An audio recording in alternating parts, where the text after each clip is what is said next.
One, two, three. Welcome in, guys. This is the very first episode of Profiles. I'm going to be introducing and interviewing my friend Jolttz0r. He is a fellow Rocksmith streamer like myself, and I'm a big fan of his. He just hit 1,500 followers on Twitch today. So can we get a good congratulations to him there? Thank you. Yeah. Pleasure to be here. That's what I'm supposed he's to say, right? a UK based. I need to get used to this now, right? UK based Twitch streamer from the metalcore band called Of Our Design, and that's how I know about you guys, Of Our Design. So, how has Twitch been treating you? Pretty good, you know. Yeah, I get. I don't know what to say.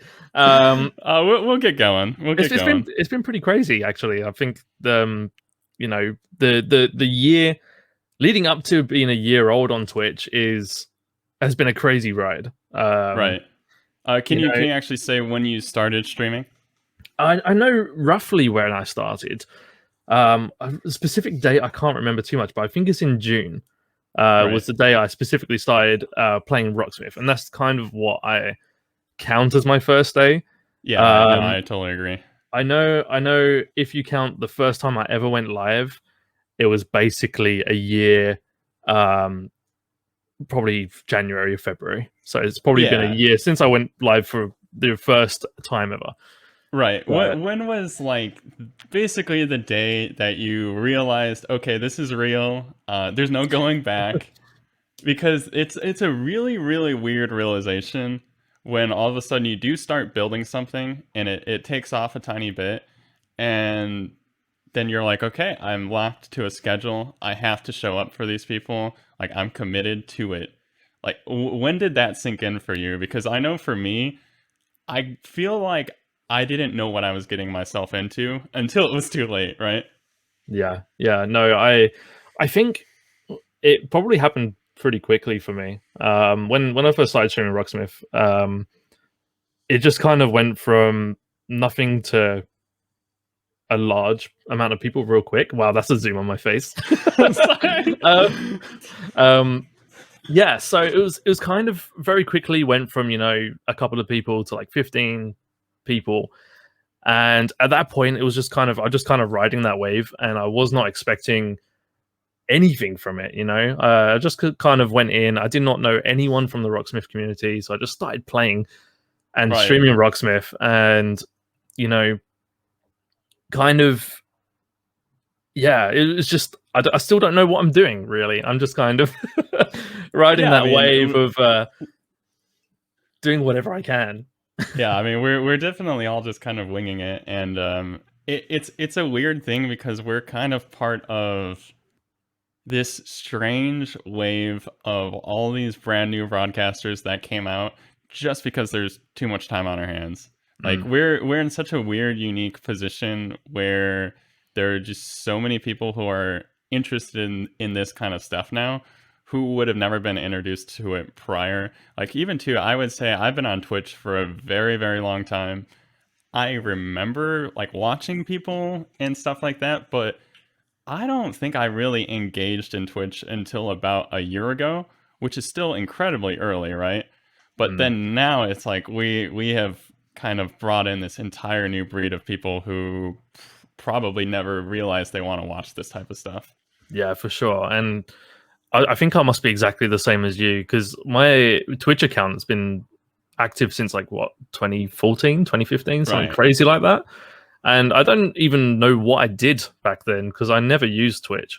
I think I probably only ever watched Overwatch League and XQC. That was probably it, like that in my early days of Twitch. So kind of mad to think where we are now. And like, I only used to follow like 3 people back then, and now my follow list is insane. Well, and then that's another thing too, is that it's the type of people that you followed back then as well are basically the people that bring you into the platform aren't necessarily the ones that you stay for. But I would say that that's even starting to shift a little bit as well, because if you noticed, Twitch heavily promotes the music section, which I honestly, up until this year, yes, music's existed on Twitch, but I was familiar with a couple of Rocksmith streamers. I didn't really realize that there was kind of this much going for it, and I believe that Twitch realizes this. Obviously, they realize this. They want to promote the music section because these are people who have built up brands either through bands or other platforms and stuff like that, who are going to bring an audience to the platform, which again, I think Twitch knows that they have like that iron grasp on the gamers, right?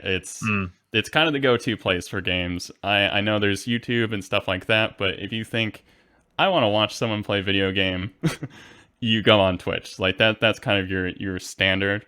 And then now you're seeing like a ton of bands that are totally out of work. Their traditional form of revenue doesn't exist anymore, which is touring. It's not, as far as I know, I think the majority of bands make their money off of touring. And again, do they make enough money to begin with? Probably not. But then to have something like that completely chopped off, and a bunch of people are coming onto the platform because they need to be able to make some sort of money, right? Yeah, I think I was thinking the other day, just kind of how crazy it is to be in a position where we are almost on par with people who I personally would look up to in crazy ways. Big example, Mike from All That Remains. He's very new to streaming, and to be almost on a level of being a peer as Mike All That Remains blows my mind. So yeah, it's kind of crazy. Well, and it's interesting too because it's so cool to be able to communicate with people like that who we look up to as. I go to the show, I go to see All That Remains and everything like that. All That Remains was the first band I ever went to go see, like on my own. The one that I got to choose to go to. I specifically went for All That Remains. But that's the thing though, is like being in a band and a performer and everything like that, it's just a totally different skill set. And it doesn't necessarily translate. No. And I do believe that is kind of why that happens. And, it kind of it kind of knocks us all down together of like, we're still at this ground level of starting because it's entirely a DIY thing. And a lot of these bands, started as DIY bands and different kinds of stuff like that. So they have knowledge of running the whole show. But you make it all on a computer and stuff like that. And it's kind of wild. It's really, your imagination can run wild with how you want to move forward with stuff, and not all of it translates. Nothing teaches you how to read a chat, right? And talk to people whilst you're playing guitar. Anyway, right. That was a skill that I definitely do not know how to do until a good while on Twitch. So, oh yeah, totally. And that's like. Coming back to at what point did you realize, oh, there's no turning back? I've kind of started a thing.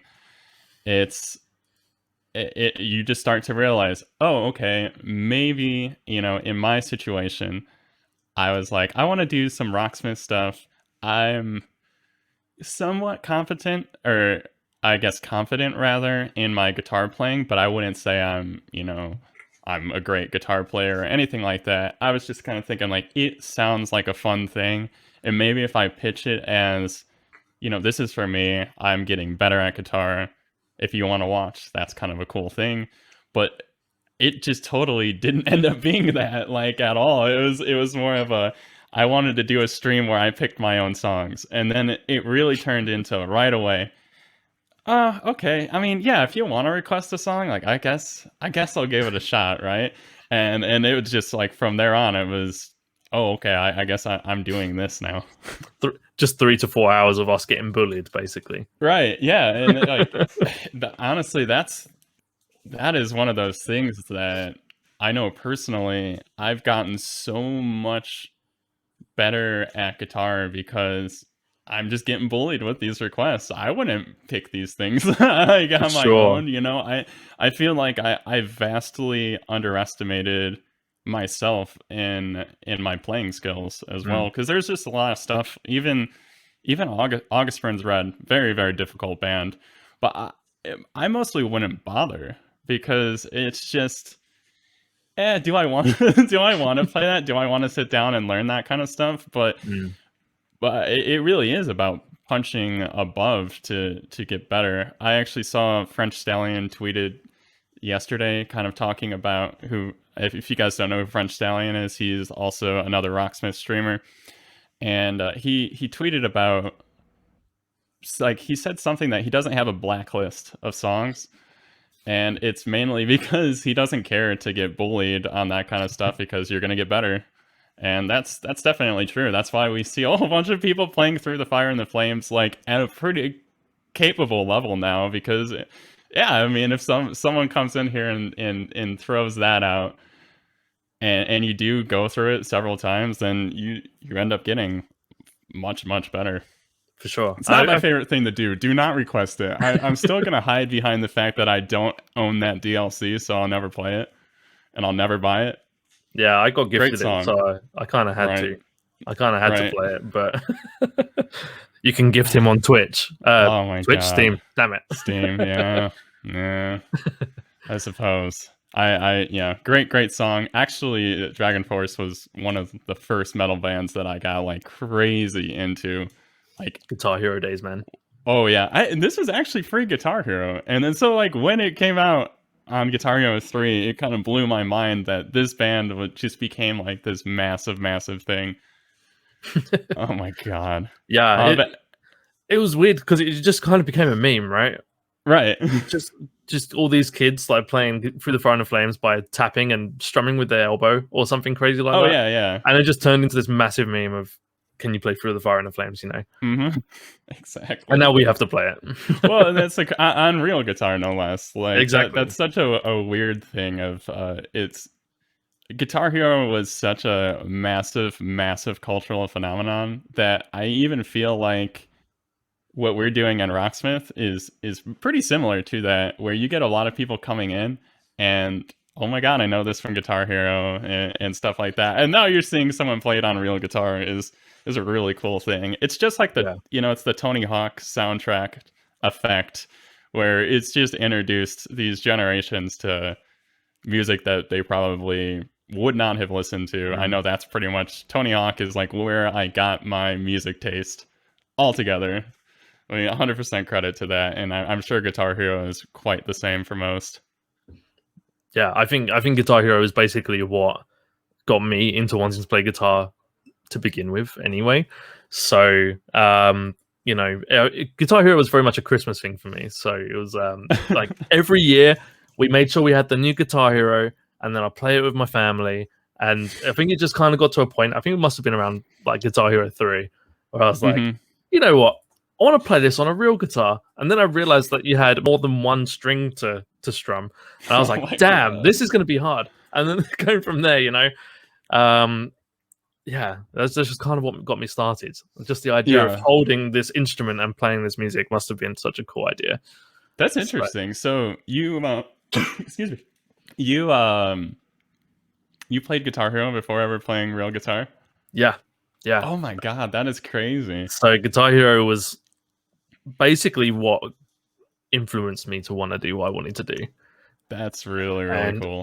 If you could even argue that it's basically shaped my life, because before then I was just kind of some nerdy kid who just wanted to play video games all day. I still kind of do that, but now I want to do music for a living, Right. And so it really did kind of shape me into who I am today, which is pretty cool. That's when you think about it. And it blows my mind to kind of think of how many kids that's probably done that to as well. Oh, absolutely. Should we do the ceremonial PBR time? I think we should. I'm a little bit nervous. So you should be. Right here we have a can of wonderful Pabst Blue Ribbon. It is a local delicacy to Wisconsin. I don't know. They're based out of Wisconsin. This is basically the venue beer. It's the stereotypical hipster beer, whatever you want to call it. This is PBR. If you go to a show and you want a cheap beer, this is what you're drinking. I personally love it. As you can see the emotes going across the screen right now. Jolttz0r very, very nicely imported a can, one single can, for you said £7, 7 quid, which is $10. I just went to the liquor store before the stream to get myself a nice fresh 6-pack of these, and I believe it was $5.50 for a 6-pack. For a 6-pack. 6-pack. I've been had, you know. To be fair, I actually I donated money back to Jolttz0r to pay for it because I really was happy that he went out of his way to get his hands on one single can. You know what? So it's going to be worth it. Is this not at all like in the UK usually? No way. There's no way I could get it. So the place I bought it from, I think it was from a place called Beer Sniffer, and it's basically, no kidding, and it was basically a place where you could buy imported beer from like all around the world. Okay. And so they must just spend their time importing everything. The problem is that this was like £2 for me, which is nowhere near the £7, but I had to pay £5 shipping.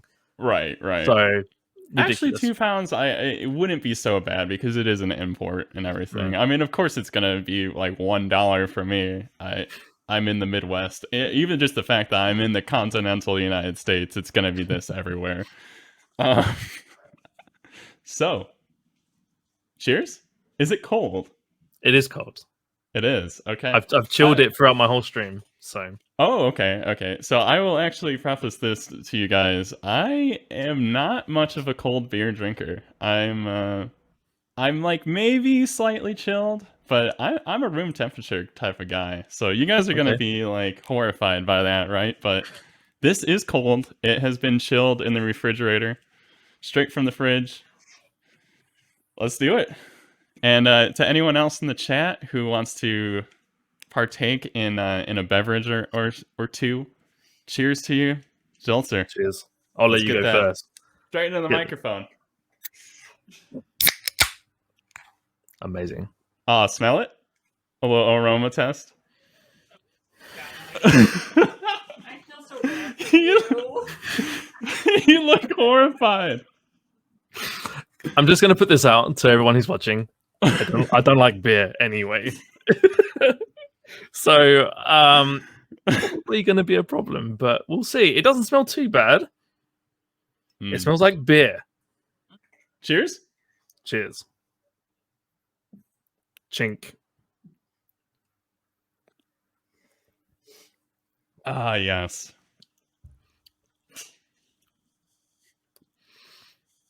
Tastes great. It tastes like what you would expect the old man at the pub to be drinking, right? Yeah. They probably drink stuff way better than that. It tastes like... What does it taste like to me? It tastes like... bread? Soggy bread? Yeah. No, it tastes like... It just tastes like a beer. It tastes like an English beer. I don't know what one it is, though. Well, so I had the suggestion that I should get, English beer to kind of do the whole thing, but I don't know anything about UK beer. Is Newcastle the thing? Like, what is your guys' thing? I mean, I guess the problem I don't drink beer is a problem here because I probably couldn't tell you too much. Like we have Stella.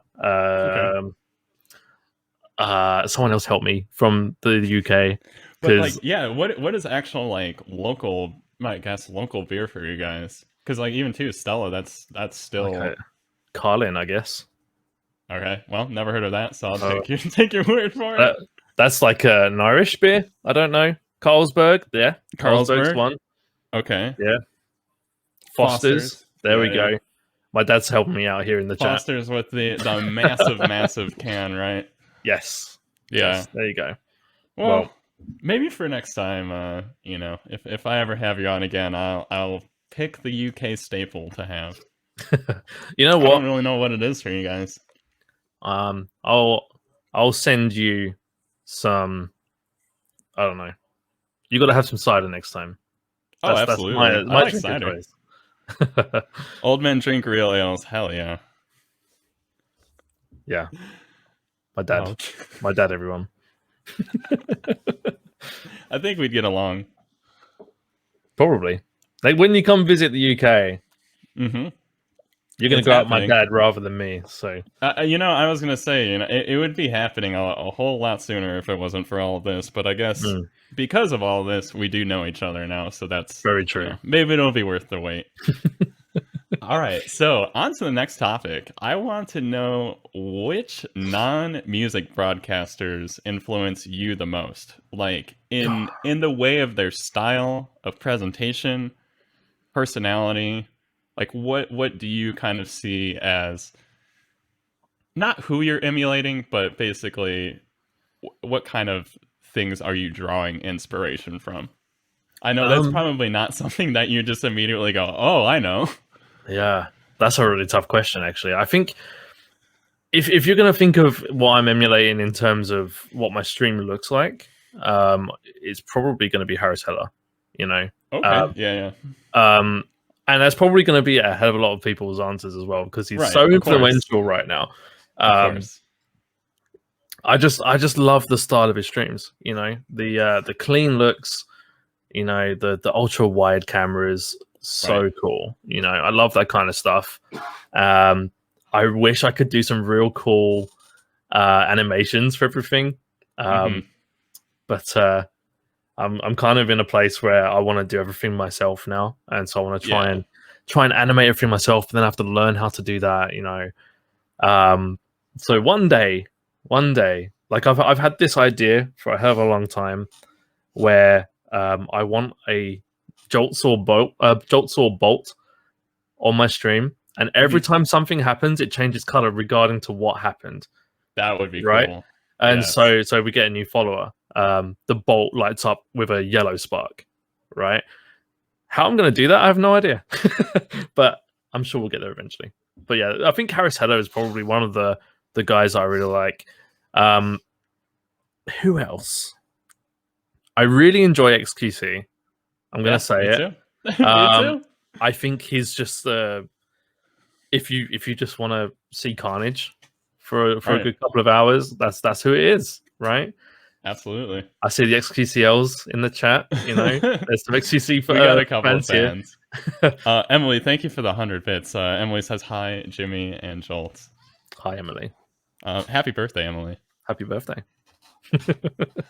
Yeah, no, I totally agree with you on the XQC thing. I feel like his entire stream is personality. Like, whether you like it or not, it's just entirely personality. There's a reason why he's pretty much the #1 on Twitch.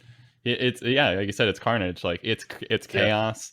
It's wild. There's screaming. There's shouting. The content itself might not even be that good, and I love that. That's amazing, because that's the whole thing of it doesn't matter what he's playing, because you're there for him and his spin on the whole thing. And sure, it's controversial sometimes, but that's what it takes, though, to be like that top dog. Yeah, for sure. And it just goes to show, you know, you see all these streamers out there with real fancy looking streams. And it kind of goes back to what I like with like the simple layouts and simple designs, like having it super clean. But XQC just doesn't have a layout. Right, no. It's just a webcam. It's just like, the game. It's a 2005 stream that's ran at like 1080p or whatever. Pretty much. It's incredible. You can see every pixel of his face cam. It's totally fine. No one cares. Right. And people sit there for it. Like, how regularly do you see XQC streaming to 144,000 people? Something crazy like that. That might be way too high, but I'm just putting that figure out the top of my head. But it's streaming right now to 63,000, so which is insane, right? Right. It's just nuts. So if anything, it just teaches you that you could just do whatever you want, and if people enjoy it, they'll watch you. They don't care. Oh, absolutely. If you've got a good camera or a good microphone. Yeah, people vastly overvalue like the weight of specific things, especially when it comes to materials and everything like that. It is so easy to fall into that trap because what ends up happening is if you do become successful at something, you do own that stuff. You do end up having it, but then like by the time that you have it, you realize how just not essential that was to anything of being successful. Right now, look at this. Oh, I have a blurry background. And it's just not that important, right? Yeah, I have a Nanoleaf. Yeah, I think we both have the same camera. And yeah, I think we do. Yeah, or it's around the same camera. Very similar model. Probably the same lens. I don't know. But again, it's like one of those things that, yes, it does matter. You do want a clean, nice look. But you need the personality to back it up. For sure. Definitely need the personality to back it up, because I've seen some incredibly clean, crisp looking streams. But if you're, a drone, you're still a drone. That's it. Can't polish a turd, as they say. Right. Yeah, pretty much. Not calling all the streams out there turds, but it's interesting though that you do say that Harris Heller influences you so much, because we've actually talked about this before. If you guys don't know who Harris Heller is, basically if you've ever hit the go live button and you've wanted to stream, you know who he is. But for people who don't know who that is, he basically makes streaming tutorials, and he does like gear reviews and different kinds of stuff like that. He's kind of the go-to guy for setting up a live stream. And he does advice and things like that, But we've talked about this before. Most of his advice is like completely irrelevant to what we do. Yeah, absolutely. he has no direction for musical streamers, does he? No. Well, I would even say that at no point has he ever acknowledged that exists. But I feel like that makes watching his content for someone like us even more important, because you're kind of knowing to take everything with a grain of salt, and I don't know, you just kind of have a more level-headed approach to how something is going to help you, or you're going to get your results in whatever way. And when you're not a gaming streamer primarily, a whole lot of that stuff just doesn't apply, because it's kind of all about building your brand on an outside of Twitch, because you're not going to get discovered on Twitch, that kind of stuff. But I would say you and I are entirely discovered on Twitch, not discovered on any other platform. Yeah. Now, that's kind of putting all of your eggs in one basket, but we're lucky enough to not have so much competition. And what we're doing, since we're both Rocksmith music streamers, we can actually collaborate and I guess be in a more like-minded hive than, say, a Warzone streamer, because a Warzone streamer, streamer 2001 or whatever, has nothing to do with me and has nothing to do with the next streamer. Where I would say, our stuff crosses over a lot, because there's all that common ground of, I go here for mostly metalcore. I go here because this guy plays traditional metal, and, this guy does a hodgepodge of everything. So it's like we can share audiences, where in games, there's pretty much no way to share an audience at all, unless you're just one of those built-in people of, you're part of the clique that knows each other. And if you're part of that crowd, then there you go. That's your way in. But if you're not part of that crowd, you are basically streaming to nothing. How's someone gonna find you? It's and very why would odd. They find you? Sorry. Because you say that, and it makes me think of if you're streaming a game, and I know it's not the right kind of mentality to think, but in my mind, it almost comes across as if you might be looking at a bit of competition. So why would you want to? Right. Whereas for us, I feel like because it is a shared community. Like we kind of have to. Mm-hmm. There's no way we're going to have our own separate audiences. So Mm-hmm. it's very interesting to think that way. Just whilst you were explaining that, I was thinking that. But yeah, I was know what you mean. You always seem to have these like stream teams and stuff. And I know we're in a stream team. Right. But you always have these very small stream teams of people who, and they all just kind of stick within their stream team. Mm-hmm. But collaborating outside of that just barely ever happens in the gaming scene on Twitch. So, right. Interesting.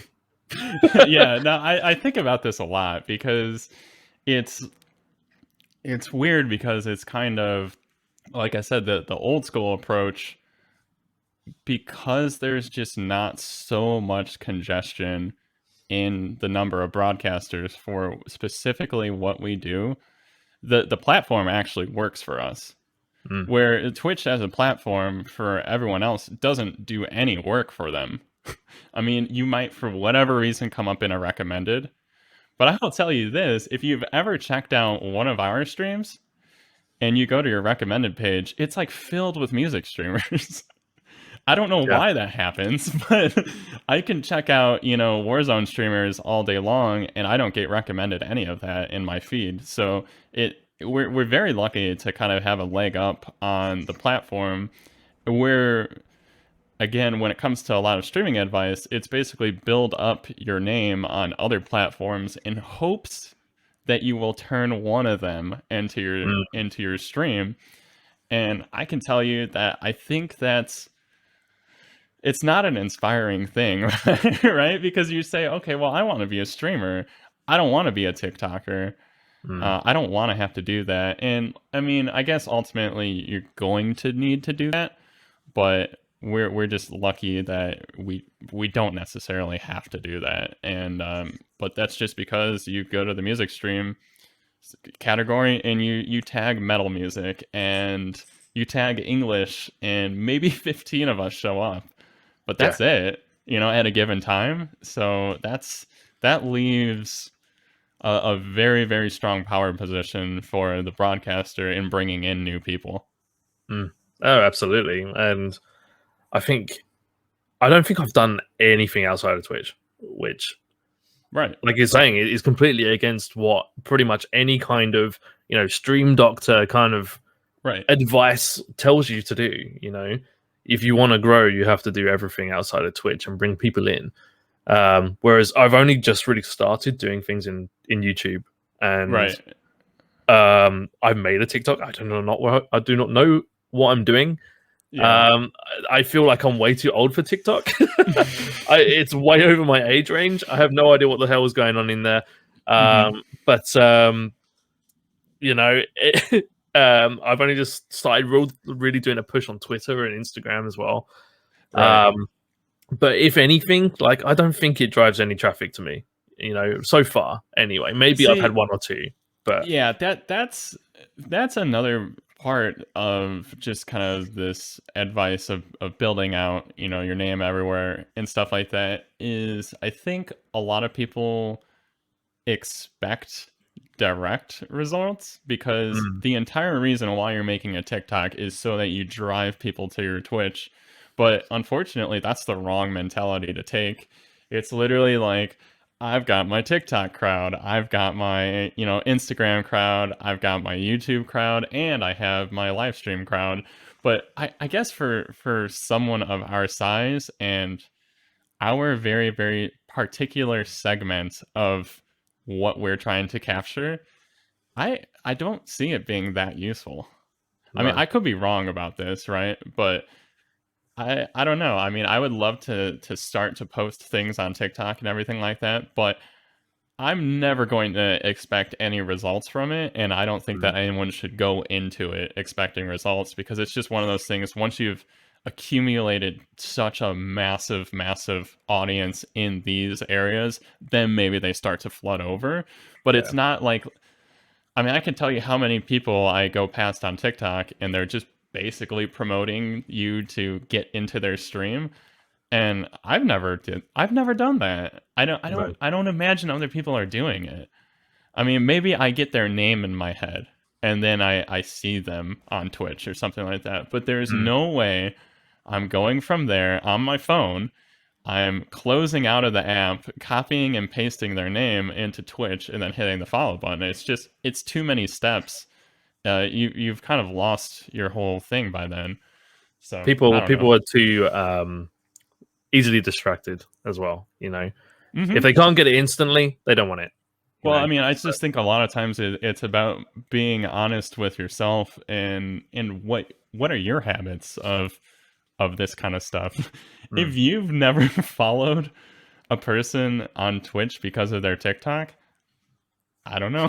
Should you expect other people to do that for you? And the answer is probably no. But again, in the long run, long-term game, I'm sure it's helpful. And I really feel like you can point to Chainbrain and his YouTube channel as like purely an incredible strategy for him in growth and stuff like that, because he's broadcasting now to what I feel is about triple his average viewer count within the last few months, and it just seems like his YouTube is just taking off like crazy. And that does bring people over, because like what they're seeing is, hey, this is someone's request that I played their song. I do this as well, so if you do want to follow me and want me to play a specific song, it's like, well, then you're kind of enticed to go over onto that platform instead of just watch him on YouTube. So it's just a very different dynamic, because in the gaming world, what Chainbrain does on YouTube of doing guitar playthroughs is the same thing as gaming montages, which is just, you're just never... that's a thing in the past. You're not going to get popular from making a gaming montage because no one's ever going to find it. And it's just so flooded with everything, you know. So many people do it now. So many people want to make it, and they all have these kind of like headshot montages and everything, you know. Anyway. It sounds funny to even say, because it's like, okay, I respect it. I respect, it's like I respect the hustle thing, but like, good luck. And that's unfortunately how it is with gaming. What I would say, maybe as a, like you mentioned Chainbrain and how he's doing well with his YouTube, I would say, if the only example that I really know where I've seen a YouTuber who was big become a Twitch streamer and do well immediately was probably Nick Nocturnal. Oh, I don't know if you've ever watched him, but absolutely. I know he's been working really hard for years, and so he deserves to be where he is on YouTube. And just having all that YouTube space move over to Twitch is incredible. But I think it's such a 1 in a million kind of situation, you know. Yeah, see, and that's that whole thing of like, that's playing for the long game. But in the reverse direction, right? It's I'm making video on demand content, and eventually I want to pull these people in so that I can make live streamed content that also turns into video on demand content as well. And that's exactly what he's doing, right? Which is, it's genius. It's great. But I do feel like that's where, again, Twitch themselves is really, really benefiting, because they're bringing an audience to the platform that probably would never be there. And so people like him are super, super important to them, because it's just really, when it comes down to it, I don't see Twitch caring too much about making or creating big gaming stars anymore, because they know that they've got that locked. You know, sure, they're getting contracts of people leaving the platform and stuff like that, but in reality, that's probably not a big deal for them. What they really want to do is bring people in that would never be on the website to begin with, and basically gaming is not the answer for that. It's either esports, which is gaming, I realize, but like esports, because of massive sponsorships, because that's a ton of money. So running esports events exclusively, and then bringing over music people, or chatting people like personalities from YouTube and stuff like that. That's probably in their absolute best interest, because it keeps them dominant as a platform when it comes to live streaming. And, you know, I mean, at the end of the day, sure, there's so many people on YouTube, but I'm curious to see what their live numbers are for live content. I just don't think it's the same. I don't know. I could tell you, I don't know how to find anything that's live on YouTube. I just don't know how, unless I'm already subscribed to them. So it's a really good point, actually. I don't know. Where do you find it? Same with Facebook. I don't even want to get into that. I don't even understand it. YouTube gaming pog. Yeah. Right. But no, you make a good point. Like I remember looking a while ago, because I was thinking, when I first started anyway, it was more about like, what do I want to do? Do I want to do Twitch, Facebook gaming? Mixer was an option when I first started. You know, do I want to stream on Mixer? I was looking on YouTube gaming. I was like, how do I find anything here? You know, I had no idea, and I still don't know. You know, I tried searching Rocksmith to see if there was any Rocksmith streamers on YouTube. I don't even know how to find it. You know, it's so funny that you say that, because I did the exact same thing. I don't know how to find it. Straight up, I have no clue. I mean, I don't know. Those pages are like generated as well, so if there aren't specific amounts of people looking in those areas, they're just not there. It's a weird thing. All I know is when I click on Rocksmith 2014 on YouTube, I get a million Chain Brain videos, and again, that's perfect on his part, because he's doing exactly what he's setting out to do, is to bring more people into his live stream. Plus, he's establishing his name to a bunch of different faces, even if they don't end up coming to the Twitch stream. And I think that that's kind of the grand scheme of things, of that growth strategy outside onto other platforms. It's because you're there. It's when you're offline on Twitch, you don't exist. And you really don't exist at all. If you don't go live for one whole month, your audience probably forgets that you exist, besides X percentage of diehard fanatics of you, but you're gone. And so that's kind of that thing where I feel like YouTube is great because you can find it all the time, but it's only great for very, very specific things. And just posting headshot compilations or whatever it's not really that anymore. So, but we're lucky though. I feel like with the music streaming stuff, we're like 5 years back from where everyone in the exploded gaming scene is, where we can kind of get away with a lot of stuff that gaming streamers can't get away with anymore, because there's just so many of them. Yeah, for sure. And I think it's definitely getting there. We see new music streamers starting every day, which is great. But I think that's probably just a byproduct of what the current climate is, right? Where COVID is making so many more, like we said earlier, so many more musicians are not doing anything right now because of COVID. So it's mad how much the music streaming sector has grown. So it'd be interesting to see what happens when we go back to normal, at least anyway. Yeah.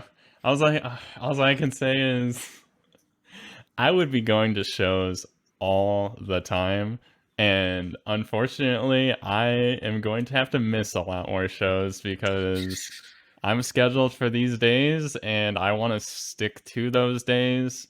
Maybe I'll change it in the future or whatever, but that's so important, is the days and the time. It can't fluctuate, because all of a sudden your new followers just can't get to you anymore because it doesn't work for them. They're either sleeping at this time or whatever, and you stream at a time that's a few hours before me. Even for you guys, I stream to the EU night owls who are like just up at 3 a.m. Not me. But that's the thing though, is that people who are there, they are there at that time, and they wouldn't be there at 8 o'clock in the morning or whatever like that, because you're building something based on a specific time frame of where you're at. And then so when shows come back, I'm gonna have to be missing a lot of them if I want to continue to do this, which I feel like I'm just so committed now. I'm not gonna give this up. I'm not gonna just kind of disappear or whatever, because I'm lucky enough to have gotten as far with this as I have, and I'm definitely not gonna throw that away. So I totally agree.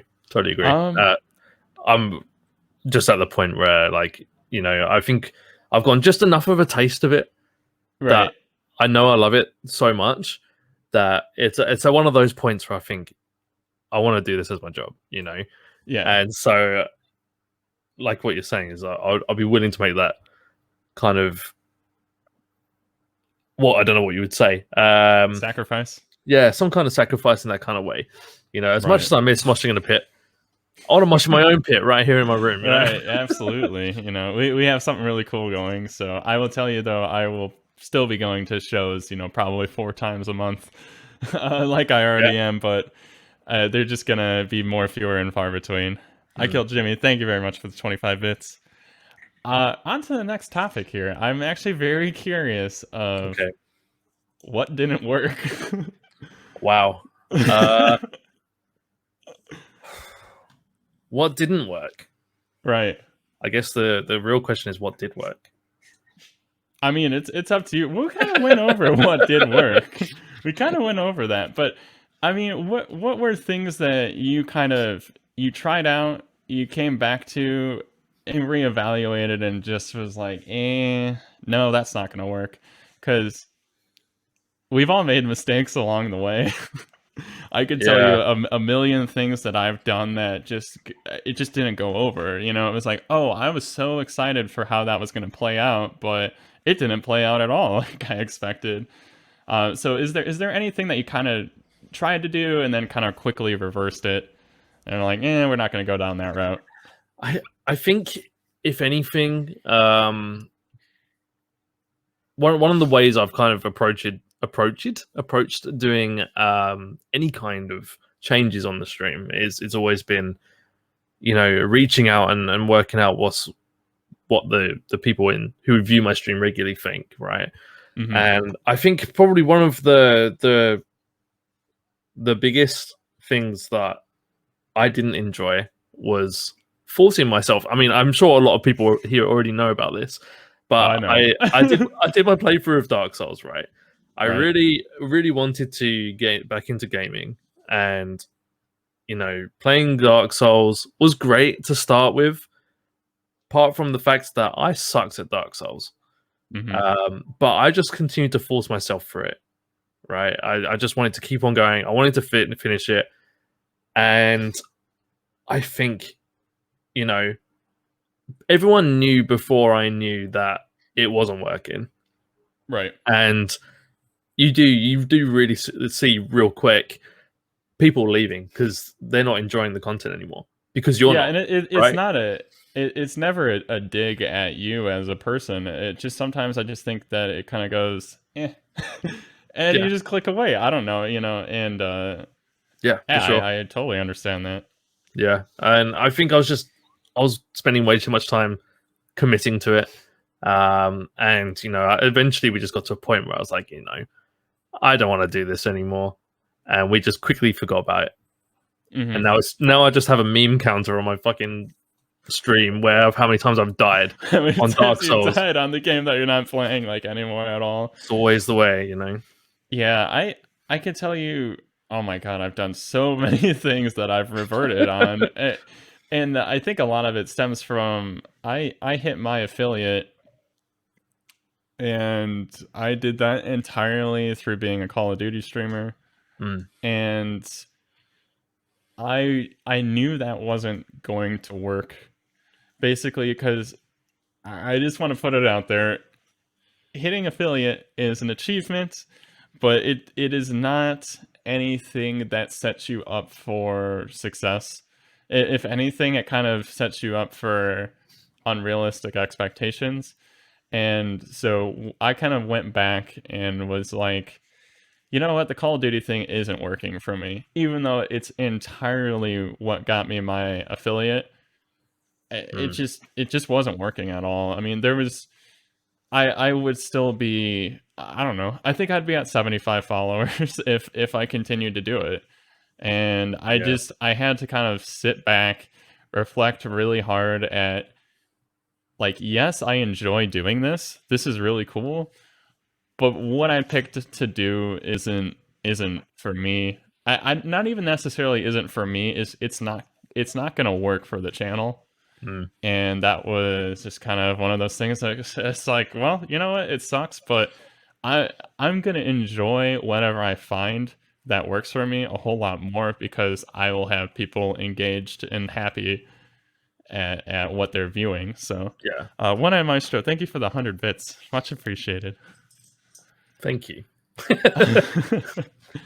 But yeah, I mean, I personally can name like a million things that I've just I've tried. Lindsay says the same thing. I'm like, Jesus, just stick to what you do, type of thing. But I'm always kind of, you know, I'm throwing the hook out there every once in a while, just to see what happens. And my most recent mess up would be playing Black Mesa, very similar to you with Dark Souls. I just lost complete steam with it, and I think everyone knows I completely lost steam with it, and we just kind of don't talk about it anymore. Yeah, you just forget about it and move on, right? Right. That's literally the way to get around it. It's kind of, it's weird, isn't it? You know, how much you really want to play a game. You know, I was so pumped to play Dark Souls to start with.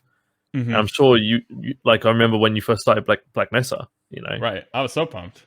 It was really fun to watch, but it's, you know, you get stuck in that rut of getting stuck and trying to progress, and it gets boring real quick. And it's not just for as a viewer, you know, as a streamer, you're going to try and keep it engaging for that whole time. I feel terrible when I'm fumbling around with a puzzle, and I just feel like there's a point in time where it's like I hit my time limit and I'm not going anywhere. I'm stuck. Like, what do I even do? And I try not to rage quit out of the game, but I don't want to be boring for people. Of me saying like, what the hell do I do? I'm just stuck. I'm totally stuck in this game. I have no clue what I'm doing right now. I'm trying to be entertaining, but it's just not working. And I need to be very, very careful of my game choices going forward. And I thought that was a careful choice, and it was not. Yeah. I mean, I guess kind of going off the back of that, you know, after Dark Souls, I kind of went into a phase of thinking, what games actually really work for me, you know? And we went through this whole kind of brainstorming phase where it was like, okay, people enjoyed Doom, you know, it's fast-paced. That was killer. That was such a good stream game, and I'm really jealous. Right? And you should play it. It's a great game. Yeah, Doom was fun. It had a story. It was fast-paced. It was shooting. Cool. Let's find games that we can play like that. You know, we jumped into Borderlands, played through it for a couple of hours. I was just like, you just get that feeling, don't you? It's like, this isn't working. Like, why does this not feel like a good game to play on stream? Right. So I think literally the last couple of streaming, like Wednesdays, where I normally stream games, has been a whole case of, you know, what works, what doesn't, what do people enjoy watching. Yeah, I noticed that you took that approach this Wednesday with your gaming stream, where you literally came on as a just chatting segment and just kind of said, what do you guys want me to play today? And I loved that, because you at least get to try it without going fully committed into maybe playing a game that nobody's going to care about in the first place. And I think that we're at that point where it is useful to ask your built-in audience of what they would like to see, because if they're already checked out of it, then it's like why even start it? You know, as long as you've got like a couple of people who are interested in what you're doing to begin with, Well, then it makes kind of going through it a little bit easier. But Yeah. I will tell you this: when I started Black Mesa, nobody told me to play that game.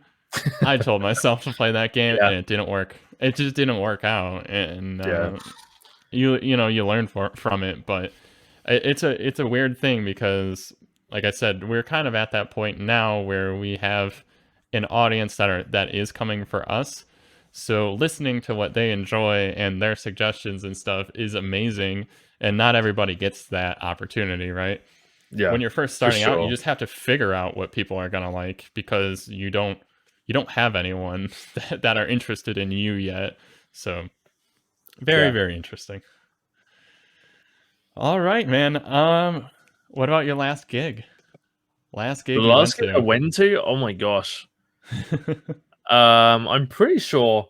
I'm gonna double check this. It was Heart of a Coward, right?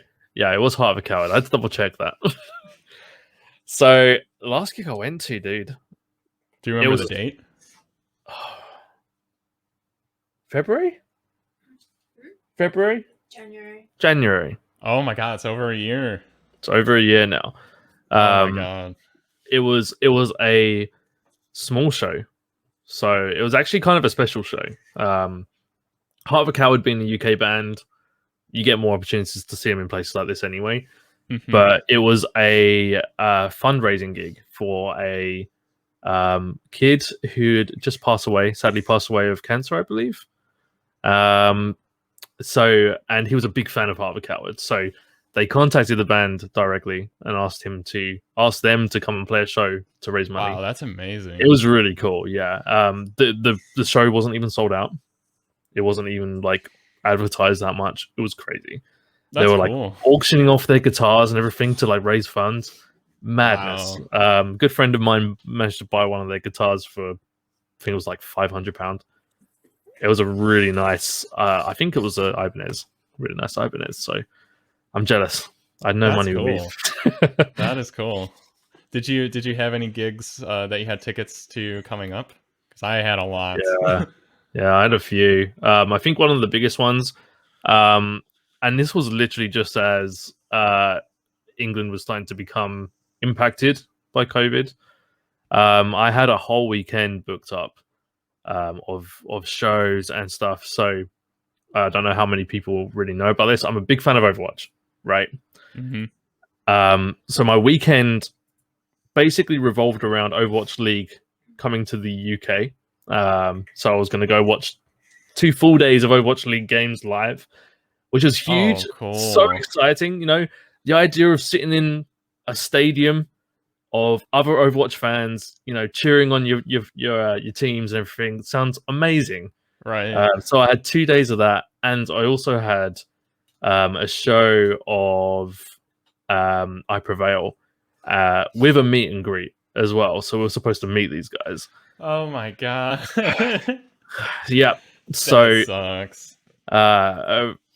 We knew it was going to start becoming a bad thing because I was trying to look for accommodation, and I was like, you know what? I don't think this is worth doing. I think it's going to get cancelled. And every single date fell like flies. You know, that sucks. Yeah, I think it must have been like a month away before it happened as well. It was really close. It was really close. That's a bummer. Very sad. The last gig that we went to, I feel like I remember it so well because everything got shut down the next day. So to be totally honest, it was not safe. It wasn't safe at all to go to that gig. But they very, very quickly, you know, changed everything. But it was Every Time I Die and the band Nothing, which they're like a post rock shoegazy type of band. I'm a big fan. And it was literally the last day. It's called 312 Day, which is named after the area code of Chicago, and Goose Island, which is a brewery, makes a beer called 312, and they always do this massive event every single 312 Day where they basically take almost every single venue in the city and they sponsor a show. Wow. and it doesn't matter what day it is, if it's a Tuesday night or whatever the day that 312 day falls on. And it was Every Time I Die. Only gig that they played. They flew from Buffalo into Chicago just to play that date. And it was a 1,000 cap venue. Believe it or not, it doesn't seem to me like it's that big of a venue, but apparently it's 1,000 cap. And that was the last day where you could have up to 1,000 people in a building. So they were actually, it was sold out, and they were actually counting like off of one of those like ticker things or whatever. Everyone who came into the building the whole time. They didn't have stage security just because of everything going on. Wow. So there was no barricade in a 1,000 cap venue, stage dives, everything like that. And I kind of feel bad for Every Time I Die, because you could tell that they were a little bit like freaked about playing the show. So I mean, they were doing like the like kind of elbow fives and stuff like that. Right. And meanwhile, you got people stage diving all over the place, and madness. And here I'm thinking like, don't touch my face. Just make sure you get the hand sanitizer when you get to the car. Which how like that's not realistic at all. If one person had it there, it would have been 1,000 people going down or whatever. I mean, thankfully it was early enough that COVID wasn't really. COVID was in Chicago for sure, but it wasn't like kind of ravaging the entire place. But I will tell you, I don't know. I freaked out for a good week after that show, because I don't know. It just didn't process to me. It was just kind of like, whatever. I mean, apparently they're going to make the world shut down. What's up with that? We'll be back in a month or whatever, big whoop. And no, that's not the case at all. Here we are. It was definitely, it got real, really quick. Like within like a few days, that was when you heard about all the hospitalizations and all that crazy stuff. And I'm thinking, oh my God, I was just with 1,000 people, like, super sweaty, all packed in like sardines and stuff. But God, I do miss it though. Oh, I miss it so much. And it's such a weird thing to even see, pictures of shows and stuff like that, and then just thinking, wow, yeah, we used to do that, like carefree. And now we've completely changed the way that we interact with people in general. So I mean, now it's just second nature to not stand right next to somebody. You don't do that. Yeah. But it's a weird thing to think it's only been 1 year. But it's been 1 year. It feels like forever, man. Yeah, Let's Poker is talking about, we saw Deadmau5, I believe it was February like 4th or something like that. Okay. So pretty deep into it. And I believe there was like, I think it was like 13,000 people there in an indoor venue. And I remember being like, oh man, if someone's got corona here, we're screwed. But it was like, it felt like it was so early, and it didn't seem like that big of a deal. And then now I think about that too, and it's like, that's horrifying. Terrifying, man. Why did that even happen? Like, how did that happen? How did they let that many people? It blows my mind. It was an indoor venue, 100%. It was just this. It was on what's called Navy Pier in Chicago. It's a big tourist attraction. They have this like massive. It's basically like a garage, warehouse type of thing, where they set this thing up with. Yeah, again, it was the biggest show of the entire tour. So, and again, I was getting into like mid-February or something like that, or early February, and yeah, it got real over here in mid-March. So, it's so scary. Well, to think how quickly everything changed, but how slowly all of us changed as well. Right? It's like the reaction to it was so. At least in the United States, was super lagged behind. It went from, don't talk about this thing or whatever. Why are news channels talking about this? What's up with that? And then it went from that to just like, oh, people are dead. And it was like an overnight thing. Like, hit the switch, like everyone's dying. That's really what I remember more than anything. It was just, it went literally 0 to 100. Crazy.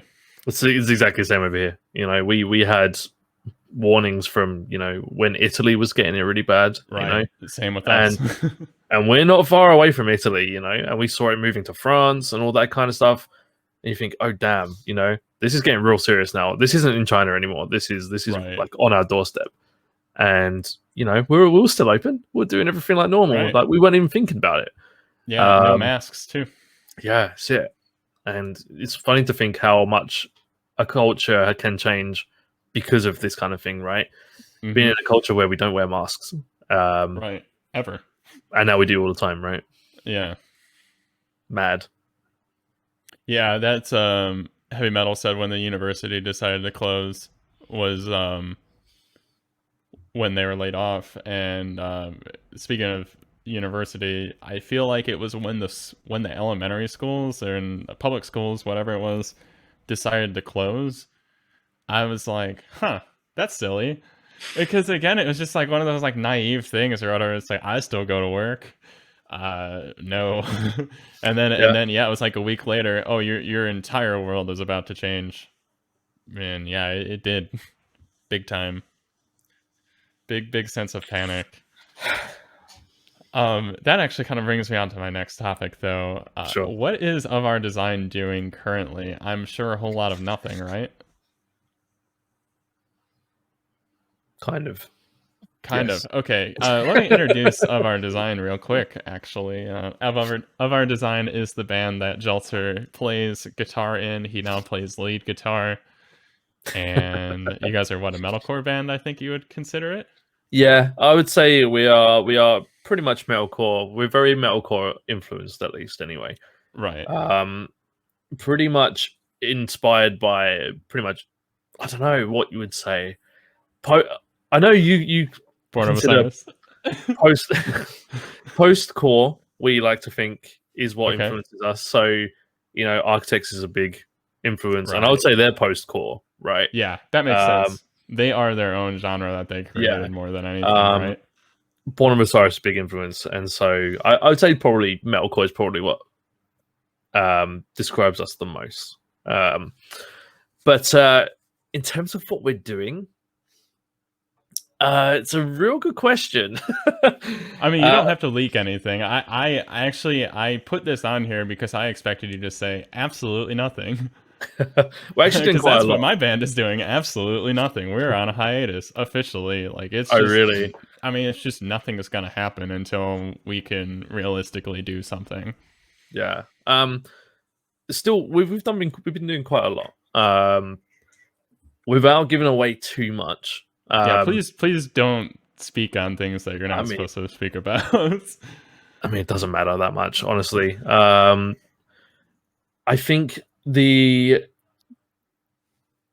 kind of go back to where we were before pre-COVID, Of Our Design as a band had to change quite a lot anyway. So we were a 5-piece band that had to kind of adapt to a lot of members leaving. So one of our, basically the lead vocalist had to leave. And he moved. Okay. I know he was the lead vocalist and guitar player? No, so Alex, our lead vocalist, was the screamer basically. Mm-hmm. And then our singer was the guitarist as well. So the clean vocals was the guitar player. Alex, our screamer, had to move to Canada. So he has, so, he didn't have to, but he chose to. He wanted to move over there. So he moved to Canada as an opportunity. Like he wanted to get out of England anyway, which is fine, you know. No hard feelings or anything. And just kind of off of that, we kind of ended up with a lot of different people leaving the band. So we were basically at a point where it was just me and the other guitarist left. Oh, wow. Okay.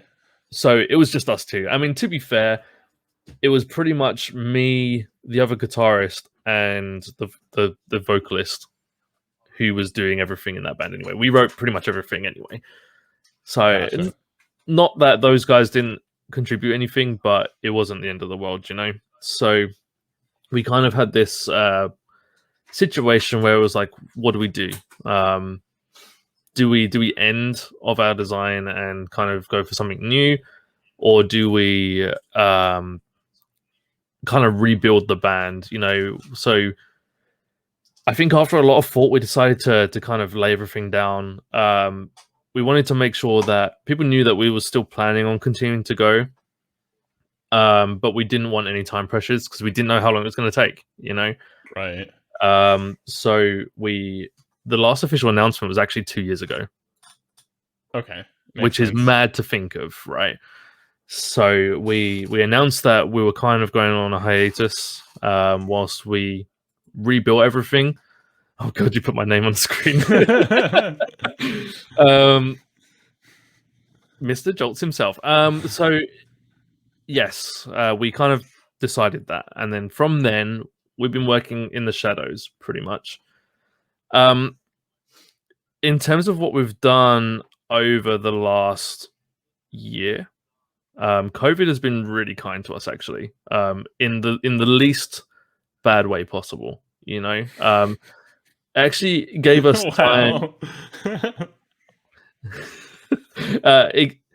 Obviously, I don't like what it's done to the world and everything, but as musicians, you know, everyone who's trying to work and, you know, live, it's hard to get a group of guys together and write music.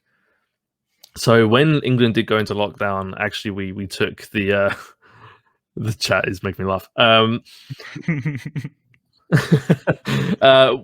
When England did go into lockdown, we kind of took the opportunity to, you know, just really sit down and really focus on everything. So yeah, that's kind of where we're at. We do have new stuff on the way. Cool.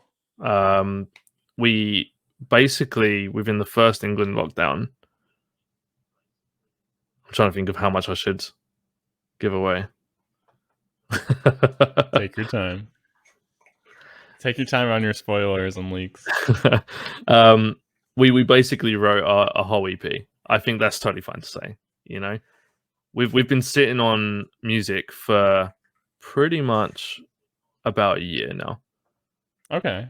Awesome. So we wrote stuff really quickly. Very cool.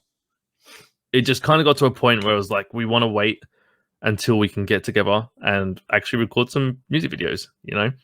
Right. But it's very difficult to do that. And, you know, COVID's gone on a lot longer than we thought it would. So we're kind of taking a bit of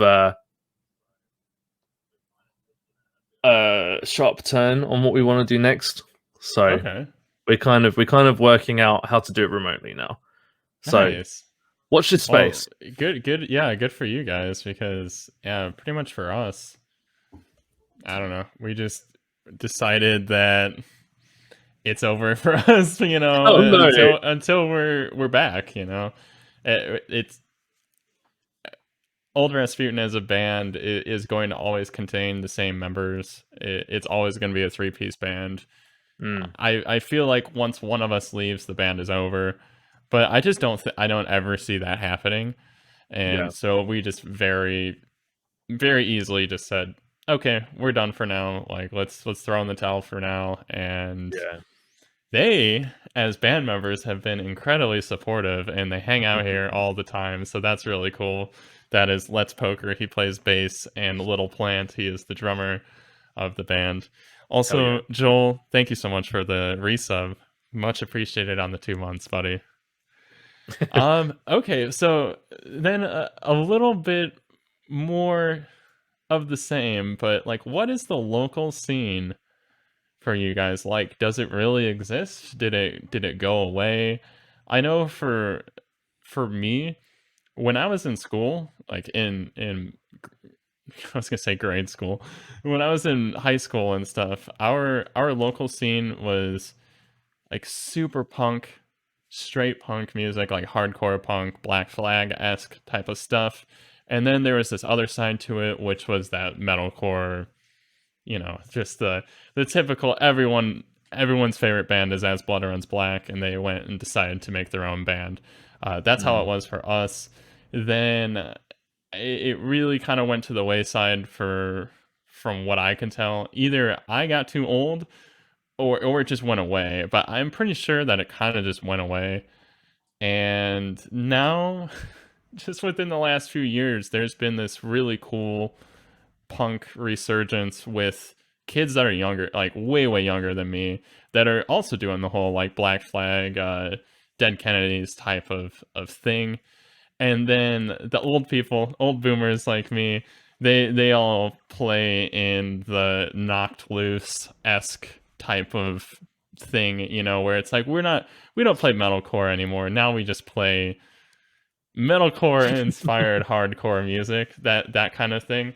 And then for me, if you count the Chicago local scene, the Chicago scene is very doom and post-metal oriented stuff. That's Russian Circles, Bong Ripper, Pelican, who else? I don't know. Like those are three massive bands that are influential like that in the Chicago scene. And then you've got Harm's Way kind of in that, you know, metalcore, heavy hardcore type of thing. But what's it like in your particular section? It's really tough actually, because I feel like personally the local scene in from where I am, it was really good for a long time. You know, when I was younger, I think one of the first proper serious bands I was in that did originals. Getting into the musical scene, then there was so many bands. Right. In fact, if anything, I would say I wish that scene was still going, because it was so inspiring seeing so many different bands of people of different ages and different genres. You know, it wasn't just metalcore. Like the metalcore scene was huge where I was for a very long time, but you know, there was like hardcore. Like a hardcore is still a big thing around here now, I would say. Yeah. But yeah, just the general local music scene was really good.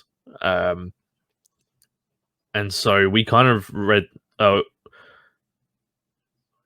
the like wave of that anyway. Right. But it's weird how it just kind of dissipated around here. Like if I think about it now, the local music scene just doesn't exist anymore. And I would say actually England in general is really bad for the local music scenes. Well, I think it's interesting, actually. Let's Poker just had like Hardcore Never Dies, and I feel like that's true, because even too, like I said, I'm seeing a little bit of this weird hardcore punk, you know, resurgence. But and then what I see in the metalcore stuff is, you know, when we were growing up in this scene, that's when those MySpace bands were a thing. And basically, you know, Attack came out, that was divisive. And then you had like Abandon All Ships, that was extremely divisive. And you kept getting these like iterative things, you know, even to some extent, like, I don't know, Falling in Reverse, whatever, kinds of stuff like that, where you start to get like people who are gonna tell you that's not real metalcore, blah blah blah, that whole elitism type of thing. But I think what ended up happening was you started getting people starting to emulate that kind of thing. Then they kind of grew up a little bit, and then it just like it feels like all of a sudden everyone who's still in a metal band or a metalcore band, they like broke it back down to basics. Like I said, with the all of a sudden we're like knocked loose, you know. It's like you just kind of you build it up, the star type of thing, you know, the Attack, incredible band, what they've made out of themselves and everything. But again, they made this type of stuff because they were a divisive band, and everyone else who tried to do that completely fell, because there's always going to be that band that just does it like them. And Bring Me the Horizon's the same way. It's like you always get these bands that are wanting to do what Bring Me the Horizon already did, and then they come out and they've done something totally different again, where they're just kind of always pushing that envelope. And I do feel like with the kind of raw, passion-filled hardcore type of music, it's just never going to go away. And you can always kind of strip yourself back down to that, where, I mean, even too, when I'm doing some streamer requests on Rocksmith, I'm putting on Knocked Loose like all the time, because it's just like, I don't know, it's like, it's fresh and it's inspiring, but it's like totally raw and back down to the basics again. And I think that anything that does still kind of exists like that, people are doing that a little bit more. But as far as like that regular metalcore type of stuff, at least over here, there, it's been done, and people aren't trying to do it anymore, because once again, it's like, it's kind of it's not a recipe for success really anymore, whereas it was. I mean, it was booming when we were in high school. I mean, metal was crazy. Like metalcore and that kind of offshoot of things, post-hardcore and all that kind of stuff. I mean, it was blowing up. It was crazy big. And then you started to get like the heavy hardcore pop punk inspired type of things and all that craziness. But I know for me, it was like one day I went and looked, and it was just like, oh, local music doesn't exist anymore. It's gone. Yeah. And I'm in a local band, and we end up playing with the same bands a lot, because who do we play No one with? else, right? There's no one else. There's no one else trying to do it. And actually, to be totally honest, I understand why they're not doing it. It's a money well. Honestly, it's a really grim outlook for being in a band and trying not to lose money, because I've never made money in my life playing in a band. I've only lost money. Yeah, I've never turned profit ever. I would totally agree. I think in the probably, I mean, I'm coming up to about 12 years of working in bands now, and it's just been money that bands and work that I've put money into and never got much back. No. Of our design, I'd say we probably only made about £70 off of, which is just from streaming and like album releases. Right. And so when you think of how much we put into it, like Utopia, the most recent EP that we released, we spent £1,000 getting that mixed and mastered. We recorded that ourselves. We did that at home in our own little studio, right? Wow. So the fact that it costs that much to get it mixed and mastered is unreal. Like, if you didn't know how to record your own stuff and you wanted to put out a 6-track EP, you're looking at what, probably $2,000 if you want to get it done really well. Yeah. It's so much money, and so that's probably why the music scene just doesn't exist anymore. Because before, like when I look back to the heydays of a real good music scene, is that no one cared. You could have some real cheap ass sounding demo, and people go, "Oh yeah, this will be great," and they want to go and see them live. Let's go book this band. Yeah, it's no big deal. Right, whatever. But now there's such a high quality of standards, and it's I think that just adds so much pressure, right? And probably why a lot of bands just don't bother anymore. And they give up.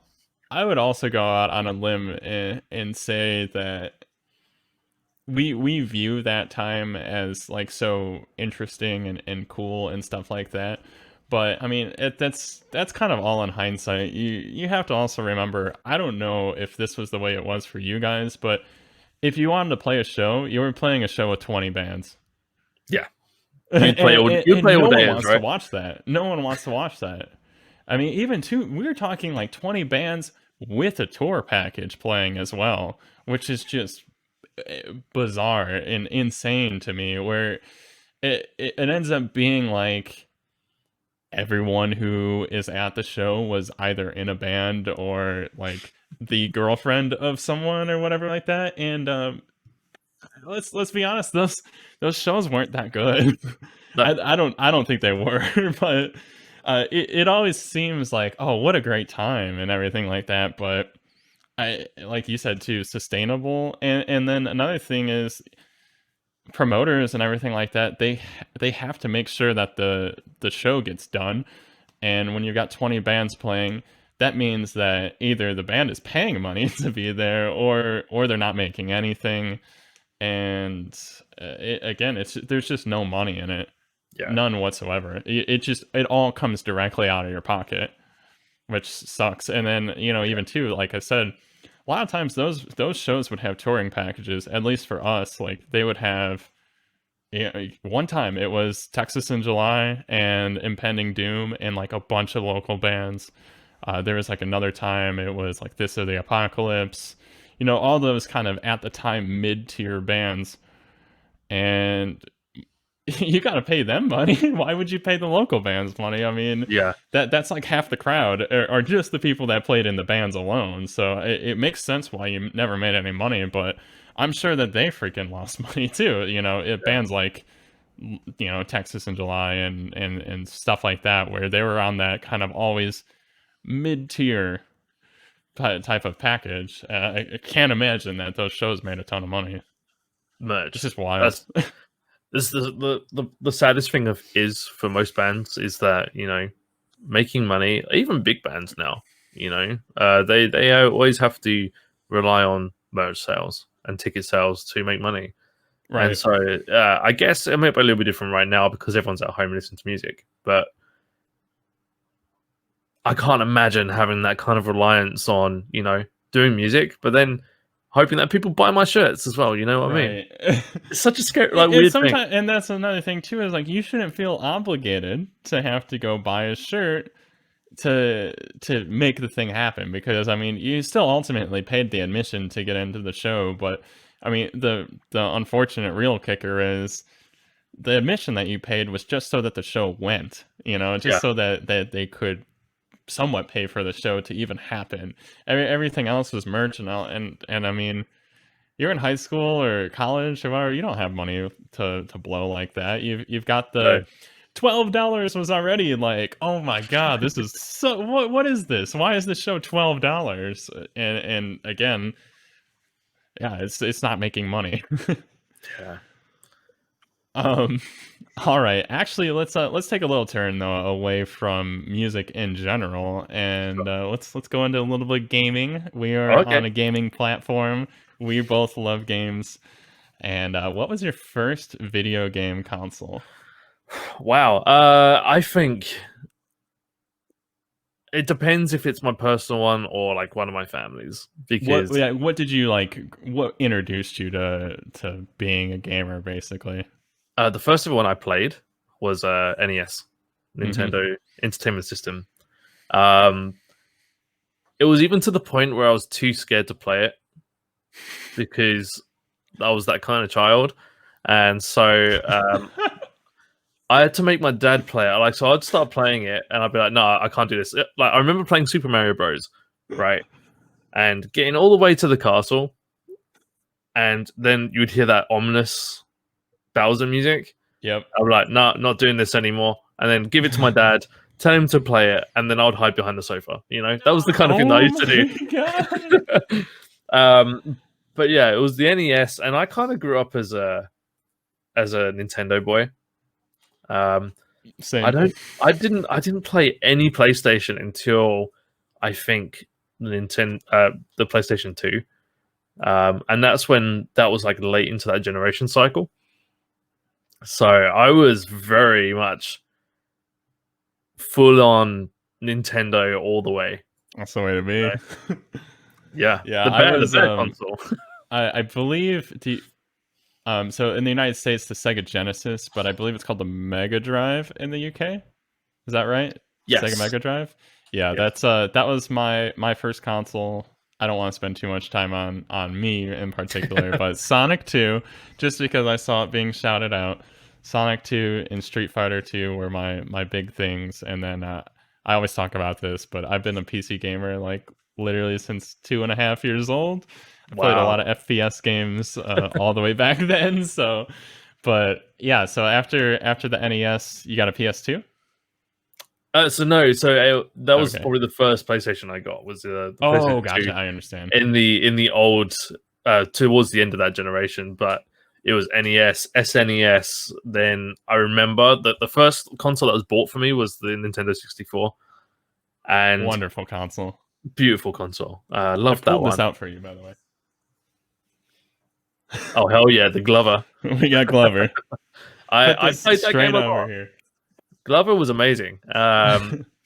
Big fan. Legend of Zelda: Ocarina of Time. What a classic. That was. Oh yeah. Rated the best game of all time. Right. It's still the top of one of my favorite games ever. Majora's Mask is a little bit better in my opinion, but both of those games. Oh my god, I'll take either of them. They're masterpieces of games.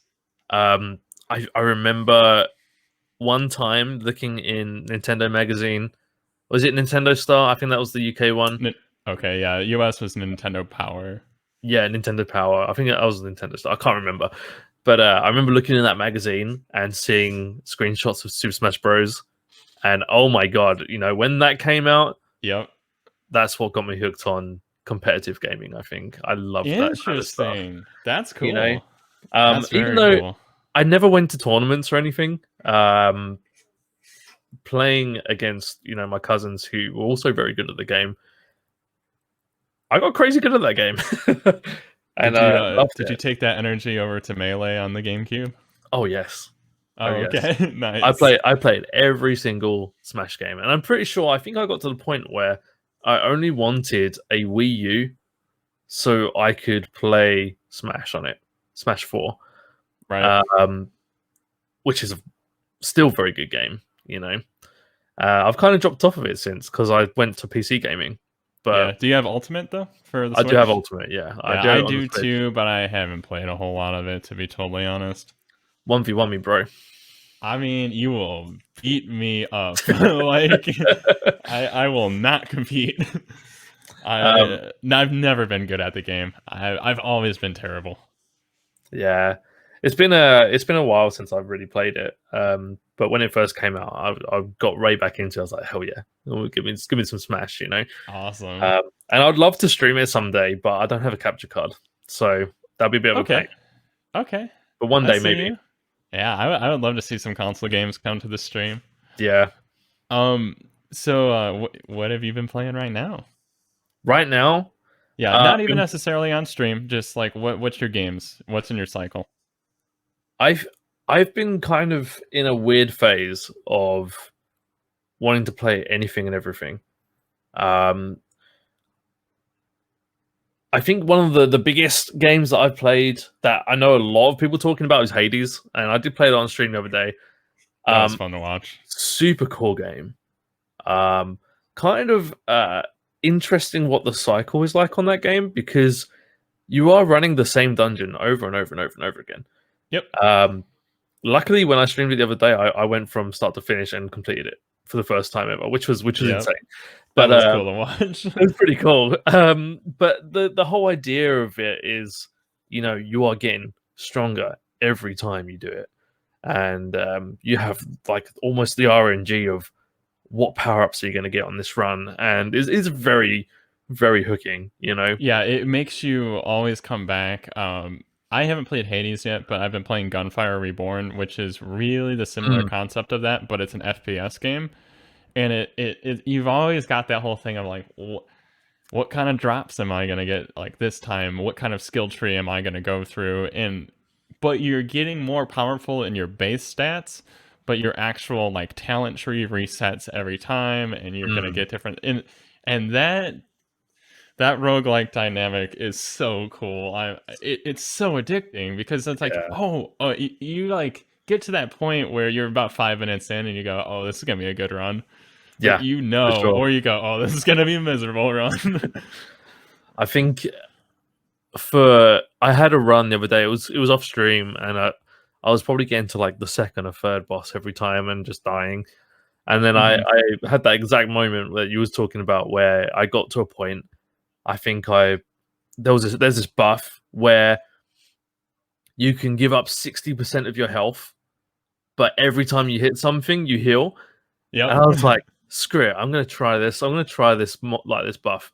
And I tried it, and it was OP as hell. And I remember, this was probably whilst I was watching your stream or something, and I was up like a stupid o'clock in the morning where I should have been in bed. And I was like, I'm going to do one more run. it's gonna last like 15-20 minutes. And there I was 45 minutes later, still doing this run because I just could not die. Everything I hit, I was getting healed. It was ridiculous. Well, and then that's another thing too, is you're like, well, I've got this now. I'm not gonna get it on the next run, so I'm gonna take advantage of it. And that's the same thing with gunfire. Like, you'll get one of those things where it's like, well, every crit does 200% damage, but every normal does 25% damage. And then, you know, there's like that other thing where it's like, if you hit someone with fire, you're also on fire, but you're life stealing. And like, those different kinds of things are just so fun because, again, if it doesn't work out for you, well, then you kind of know how it worked as well. But on your next run, you're probably not even going to get that anyway. So yeah, you just got to try it. I think like there's so many times especially in roguelites, where as soon as you die, that's it. Your run's over. I always try and play safe. You know, I've always been that kind of person. I was like, I don't want to risk it. I wanna. You know, I really do want to do the best I can every time. But I think you just got to really embrace that kind of YOLO kind of in mentality, where you just kind of do whatever you can. So that's awesome. Yeah, I like any games on the horizon that you're looking forward to? I know there's the new Pokemon game that got announced today. You know what? That open world one? Is it Pokemon Legends it was called? I think. I only briefly saw it on Twitter, but it looked cool. I tweeted about it and I can't remember what you did, yeah. I haven't really looked into it, but I think this is the first Pokemon game in such a long time that I might actually play. Yeah, I've been really lacking on the Pokemon front. I think I've bought pretty much every Pokemon game, and I've probably played the first hour of every single one of them. No, I never continue it. You know, pretty much how I am, except for not buying the games. I'm just pretty much like, I know this one's gonna be the same game. Don't hate me for it. I just, in my mind, it's gonna be the same game, so I'm not interested. I mean, the formula is pretty much the same, right? And I think for me, I've always said that Pokemon needs an open world kind of change to it to make it exciting. Again, for me at least. And so, yeah, when I saw that trailer, I was watching it earlier, and I saw it, and I was legit like, oh, okay, I see this. Did you see that tweet that showed the Breath of the Wild zoom in plus the Pokemon zoom in? I don't think so, no. From the trailer, they both did this exact zoom in to show the open world. Yeah, I'll have to send it to you, but it's both trailers are identical in the way that they kind of show you running to the end, and then it shows the whole world. It's really bizarre. Hey, we got Chris here. What's up? It's Chris Davies. Hell yeah. So, is Dibs around? I don't think he is, you know. I feel like eventually we have to have them meet, right? We do. I think we definitely do. Oh, yeah, he's here. Look, there he is. Hey, all right. We gotta go get Sadie. We gotta get Sadie. Hold on. It's time for Sadie. They meet. Oh, stay.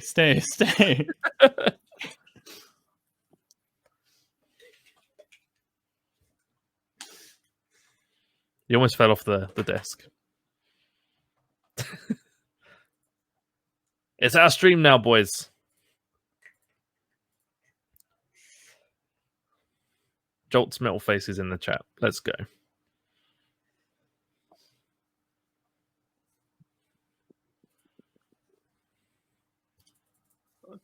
She's like, why are you always showing me to these people? Say Yay! Aww. See, Dibs doesn't know what a camera is. She was sleeping. Oh. It finally happened. Dibs just doesn't understand what a camera is, and Dibs' he just never looks at it, you know. Yeah, I know. Sadie's Sadie's seriously like, I was sleeping. What is wrong with you? Now I have a dreamy on my arm, and it doesn't. Oh. Oh. Well, here it is, guys. The monumental moment. They finally met. They both look unenthused. Very good. Very uneventful, Sadie. Oh. Okay. Yeah. Okay, Sadie. Great time. It's bedtime. Yeah, she's like, please let me go back to sleep. Divs is shy. Sadie's shy. She's Right now, she's like, just looking like, please, I need to sleep. All right. I didn't think he was going to be here. Normally, whenever you want him to be here, he's not around. Exactly. The fates were on our side. I'm glad. All right, so I pretty much have one more question for you before we wrap this up. But once again, I really need to do a little call to action. Guys, please follow Jolttz0r !podcast in the chat. You will get a link to his page. Please drop him a follow. He is very, very gracious to take 2 hours of his time out of the day to be on the podcast, and then he still has to go to work tomorrow. So today, right? Yeah, so I'm very sorry about that. The scheduling a little bad. So we're gonna be wrapping it up. Last question. Are there any ideas you have for the stream that you don't have, like you don't feel like you have the viewership to do it yet? Like, do you have any things in the back of your head like, I would like to do this, but I feel like I need to be X amount more established to do it? God. Like, do you have any kind of big long-term plans that like you would find to be interesting? I'm not necessarily saying like, what are you going to do in the future? Just more of like, do you have something that's come to mind that you're like, I would love to do that, but I'm not quite at that level of a streamer yet to really be able to pull it off? Because I can think of a lot of things for myself, but I don't know. There's just kind of that point where you've got X amount of people watching you no matter what you're doing, and is there something that's kind of like maybe a passion project or whatever that you would like to show that maybe you just don't quite have it yet? I don't know. That's a weird question, right? Really tough question. I think one of my big problems is that I focus so much time on the now and what I can improve right now that I never really look into the future, and that is a blessing and a curse, right? Story time. While he applies makeup to himself. No.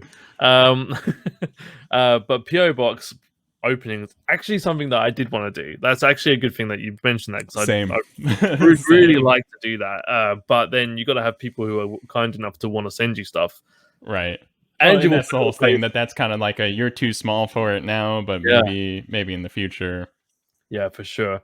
And you also got to pay for a PO box, right? They aren't cheap, those things. I haven't even looked at the price of them, to be fair. But I think the one thing that has always been on my mind of what I wanted to do and what I wanted to progress to, I think it's much more of a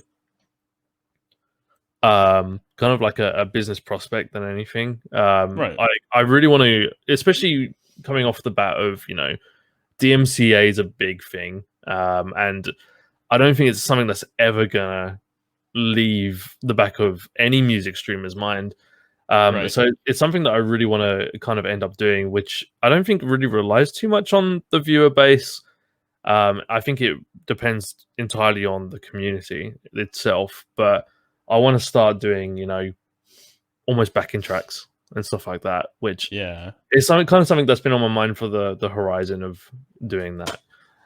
So, the whole idea of, fair use, kind of being able to play a song under fair use, you have to own everything, or have Right. permission You have to. to have a reasonable effort to have replicated everything yourself, which is that starts to get into some crazy stuff there.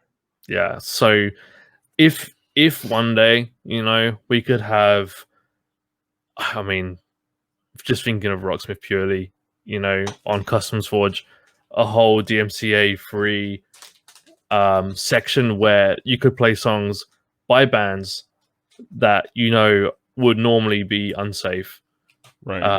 but you're actually downloading a cover version of that song that's totally safe for you to use. That's kind of where I want to go at some point. Not for my own benefit, but just to help the community in that kind of way, because that gets rid of so much uncertainty.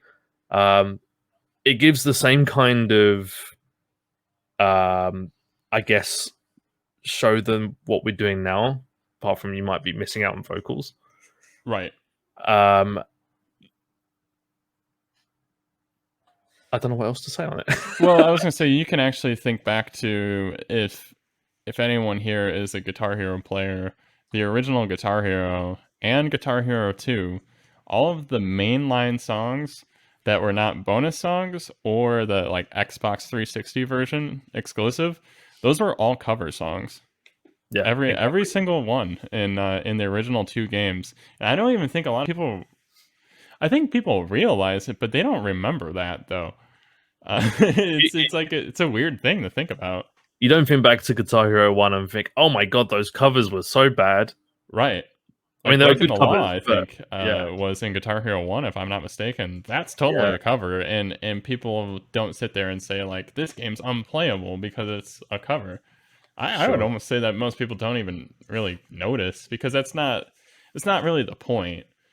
And I agree with you on that. Now, I would like to take that into a slightly different direction. Oh my god, Sadie's deciding that it's playtime. I'd like to take that in a slightly different direction, though.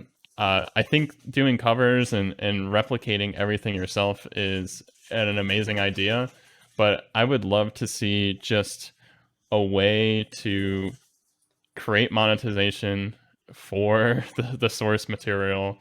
And I've talked about this before, but those things are more of just like a software hurdle than anything, because what we're doing, it's a gray area and stuff, and yes, certain labels are cool with it, certain ones aren't.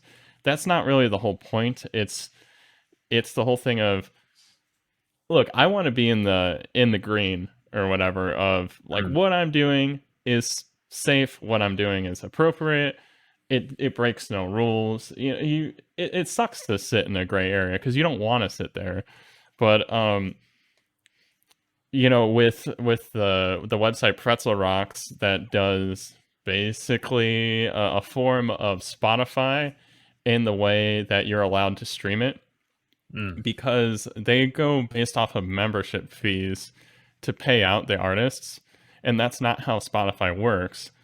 So they can actually see how many people listened to the song and the broadcast and different things like that, and pay out that dividend accordingly. I mean, for example, okay, Chris just stopped by.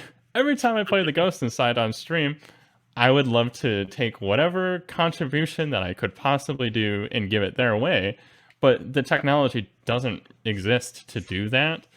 And I think in the grand scheme of things, it would be amazing for, say, the next version of Rocksmith, which there is an active project that Ubisoft is working on.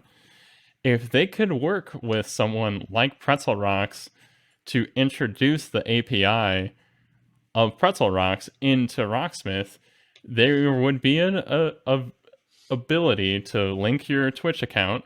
It would get your viewership numbers, and it would tag all these things as stream safe, blah, blah, blah. And when you're done with it, it reports it back to the server. That server knows, hey, pay out the artist X amount because 26 people just heard this. So it's just such a weird thing, because at that point, now you're opening a new form of a revenue stream. So you're literally going from making no money and, someone's going to bop you or whatever, the day that they get mad or whatever, they do this, to now, hey, what I'm doing is actually generating you revenue. And I mean, that's kind of the goal, right? Yeah, you want to I'm have not trying to hijack your thing, but basically, like, what you're saying is great, because that's basically making a cover of things, and then you're also in the green again. But like, if we could take that a step further and just pay them out, because again, say you pay your membership fee is $10 a month or whatever like that, and all that goes to the Pretzel Rock server, the server picks it up, blah blah blah. And then we'll start to get people, again, you'll get that whole thing where DistroKid, for example, is a distribution network that independent artists can put their music onto. So if you want to be on Spotify, if you've ever wanted to do that, the way you do it is you go to someone like DistroKid, you pay them money, they upload it to the stores. Well, they're now partners with Pretzel Rocks, so you can submit your stuff to them. And then so that just means all these independent bands that do own all of their stuff, they could just submit it, and then whatever next Rocksmith game or whatever ties into that, and they get paid out royalties for it. So it's without doing anything different. Our show, everything would stay exactly the same, and we wouldn't lose money. They would just get money from it. So it's kind of a wild thing to think about. It's literally like, it's a technology hurdle than anything, and because of the COVIDs and all this, it's like everyone kind of got caught, like, I guess, with their pants down or whatever, and they don't know what to do. You take away gigs, and the music industry loses a massive portion of their revenue stream. Who are they going to go after? Us? And the unfortunate thing is, like, yes, it sucks. I mean, it sucks. The unfortunate thing is, and I think what's so frustrating about it all, is that it is something that could be fixed so quickly and so easily. Even if it's just like you say with Pretzel Rocks, just make an API for Spotify, allow the streamer to pay for a streaming license, you know, and then track how many viewers are listening to their stream. It's such an easy thing to fix. And I mean, well, I don't know if it's easy. I can't. It kind of is. Yeah, no. I mean, I'm oversimplifying some of it, but again, I mean, you get somebody from Pretzel Rocks involved, they would gladly work on. They would gladly work with you, because that means more people go to their platform as well. So it's just like a win-win-win. They've already developed all the software, all the technology behind it. If you tell them, like, I want our Just Dance game, I want our Dance Central game, whatever, X rhythm game to be a part of this, then they just, would hook into their library, and then you say streamer safe mode, and then it only gives you those things. It's like, great. I mean, I want to be able to play these games. If I could play some Dance Central or whatever on stream, without having to fear copyright or whatever, yeah, sure, I'll do it. It's cool, but it just kind of sucks, because there's reasons that we could be past this point, but we're not. Yeah. Which is unfortunate. I mean, thankfully, we're not in any imminent danger for what we're doing right now, but it always sucks to have that in the back of your mind. Yeah, it's a scary thing, especially when you're at a point where you think, it is something that we could be doing properly, and we're taking them so seriously, to have that kind of, I mean, streaming anyway is a insecure kind of income anyway, and to have that looming over your head of, the main thing that you're doing is to also have this big record label shadow looming over you is even scarier. So it's very frustrating in that kind of sense. Yeah. Well, seriously, thanks again for your time. Do you have any closing words? Jolttz0r in chat. Oh, Jolttz0r. All right. That's a good emote. That is a very, very good emote. It's seriously been fun. This went all according to plan, I would say, right? Yeah, I think it went well. Not bad. The beer wasn't too bad either. We pass the time quick though. I mean, once you get going, it's. Are you still drinking that? I've gone about halfway. Oh my god, I'm halfway good. on the second. Yeah, there we go. Seriously, I want to thank the audience. You guys have been incredible. I feel bad because I'm used to engaging with every single message on the chat, and not being able to do that is uncomfortable to me. But I'm showing you guys up right now. We're gonna have a little after party in my Discord! Discord. We're gonna hang out there. I don't think Jolttz0r needs to go to bed. Let him go to bed. But it was a really fun time. I think we're gonna maybe try to do this once a month. I will have a different guest on the next time. I'm sorry, Jolttz0r. If you want to be on any podcast that you want to be on, you are more than welcome to. Thank you so much for trying this out with me. I know it's something that you haven't done before, so yeah, very new thing for me, and it's very strange. I like it though. It's cool though. It's cool. I don't know. It feels good to do a little one-on-one. I've talked to you over Discord only a handful of times ever. So it's interesting because our main form of communication is through our own stream chats. Yeah. Which is so funny to me. You know what's even weirder though is that whenever we've talked over voice, we can't see each other. But the fact that we are now talking physically and we're looking through what we're used to talking to each other through as text based, like in a stream way. That's probably the weirdest thing for me. Like I'm used to watching you and then typing in a chat to talk to you. Right. So, exactly that. Very odd. Oh my god. Yeah, it's been a freaking great time. I really think that this went over pretty well. If anyone has any feedback for me, feel free to toss it in Discord.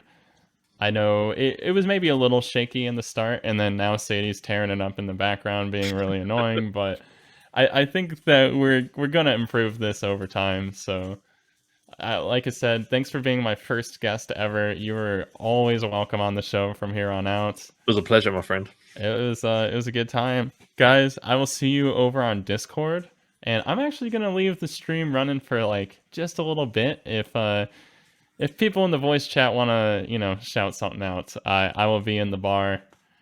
And everybody have an awesome night. Just Dance next podcast. Thank you, 65 Days. Everyone, cheers to you all. Have a great night. Jolttz0r tried some PBR. He's really taken it as a nice delicacy. All the way from, I don't know, Milwaukee, but I don't know if it's actually brewed there. It's probably brewed in like LA or something, but... 7 pound of beer goodness. It cost him $10 US in American to get that over. What do you think now that it's warmed up a little bit? Same as His it was opinion is 2 not hours ago. changing at all. I don't think I'm getting much out of him here. It's drinkable. I think the biggest thing to take away is that I can drink it and not complain about it. I'm just not enjoying it. I mean, yeah. Now you put yourself into the venue mindset, and you've only got a few dollars or whatever it is that you guys use. It's a reasonable drink. I feel like. Yeah. I wish I could just send you my own compilation of shit beers, because I would give you Milwaukee's Best. I would give you the PBR, a Schlitz, a Stroh's, and a Hams, and then I feel like I need one more to round it out. Old style. That would be great. I'm feeling venue mindset. I'm feeling a whole new kind of Jolttz0r podcast coming along, where I just oh boy, I just rate beers from around the world. From a non-beer drinker. It's like there's this one show where this this guy with like an incredibly great beer palate tries like the most expensive beers and differentiates like which one is the cheap one and what one's not. Then we have the most inexperienced beer drinker palate rates the beers. I think we got a good new segment going on. Yeah, Brand new show. So. You know, Tastes like beer. I rate this one 2.5 Joltz out of 5. Honestly, I feel pretty good about that. A lot of people rate this beer very poorly. I'm a big fan. It is an American adjunct lager, I believe is what we officially classify it as. But you do have to appreciate, that's some nice artwork. Very classic. Kind of reminds me of a streamer. Interesting, thank you. You're welcome. Very cool. Very, very cool. That emote has nothing to do with the beer or anything like that. Oh no, sorry. I was thinking of something else anyway. Oh, okay, good. Yeah. Well, take care, everybody. Here, I'm gonna put you on the spot. Close it out for us. Spray and pray all day. Come watch me in English time at 7 p.m. Exclamation point podcast. Please follow Jolttz0r. Wherever he is over there somewhere. All right, take care, Stay guys. metal. Let's go. If you want to hang out in Discord, I'm in there. Exclamation point Discord. Have a great night. If otherwise. Thanks again. Bye. Bye.